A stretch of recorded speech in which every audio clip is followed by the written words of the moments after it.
আজকে একটা ব্ল্যাক কালারের প্রিমিও গাড়ি নিয়ে আসছি 2013 মডেল 17তে রেজিস্ট্রেশন। অ্যান্ড্রয়েড পিলার লাগানো আছে এবং ফুল ফ্রেশ কন্ডিশন আছে। বেজ ইন্টেরিয়রের গাড়ি, তেলের গাড়ি। এই যে দেখেন পিছনের গ্লাসটা অরিজিনাল, সামনের গ্লাসটা অরিজিনাল। আর এই যে তেলের গাড়ি, একদম 100% তেলের গাড়ি। তো এ টু জেড অরিজিনাল কন্ডিশনে আছে, পেপারসটা আপডেট আছে। তো ইনশাল্লাহ আপনারা শোরুমে এসে গাড়ি দেখে দামাদামি করে নিতে পারবেন। পার্সোনাল ইউজের জন্য গাড়িগুলো খুবই পারফেক্ট গাড়ি। আসসালামু আলাইকুম, ওয়েলকাম টু আইবিএম অটোমোবাইল। আজকে একটা ব্ল্যাক কালারের প্রিমিও গাড়ি নিয়ে আসছি 2013 মডেল 17তে রেজিস্ট্রেশন। গাড়িটা অসাধারণ ফ্রেশ গাড়ি এবং কোনো এক্সচেঞ্জ হিস্ট্রি নেই। এ টু জেড অরিজিনাল আছে এবং ফার্স্ট পার্টি ইউজারের গাড়ি।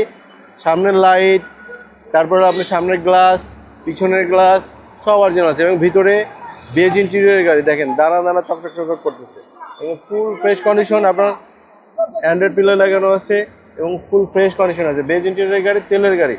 তেলের গাড়ি আজ এতটা ফ্রেশ আপনারা সামনে সামনে না দেখলে বুঝতে পারবেন। সিলিংটা দেখেন, সিলিংটা কত ফ্রেশ অবস্থায় আছে, খুবই ফ্রেশ কন্ডিশনে আছে ইনশাল্লাহ। গাড়িতে কোনো ধরনের কোনো এক্সচেঞ্জ হিস্ট্রি নেই, কোনো খোলা কাটা নাই। হ্যাঁ, আর এই যে দেখেন পিছনের গ্লাসটা অরিজিনাল, সামনের গ্লাসটা অরিজিনাল।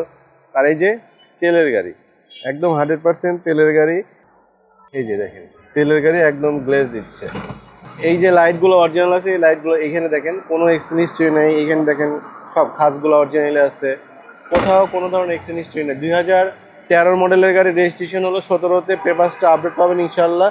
তো আপনাদের গাড়ির যারা আসবেন আমাদের শোরুমে, প্রিমিয়াম গাড়িগুলো দেখবেন, দেখলে বুঝতে পারবেন যে কতটা ফ্রেশ একটা গাড়ি আমরা দেখাচ্ছি। তো এ টু জেড অরিজিনাল কন্ডিশনে আছে, পেপারসটা আপডেট আছে। তো ইনশাল্লাহ আপনারা শোরুমে এসে গাড়ি দেখে দামাদামি করে নিতে পারবেন। পার্সোনাল ইউজের জন্য গাড়িগুলো খুবই পারফেক্ট গাড়ি তো, এবং খুবই আরামদায়ক গাড়ি। বাজেটটাও যদি যাদের কম আছে এই গাড়িটা নিতে পারবেন ইনশাল্লাহ। এই গাড়িগুলো 25-এর উপরে বিক্রি হয়, তো আমরা এটা 24,60,000 টাকা হলে সেল করে দিব, একদম লাস্ট প্রাইস এটা এবং লাস্ট অ্যান্ড ফিক্স। তারপরে সামান্য কিছু যদি হয় নেগোশিয়েবল করবে ইনশাল্লাহ। তো ভালো থাকবেন, আল্লাহ হাফেজ।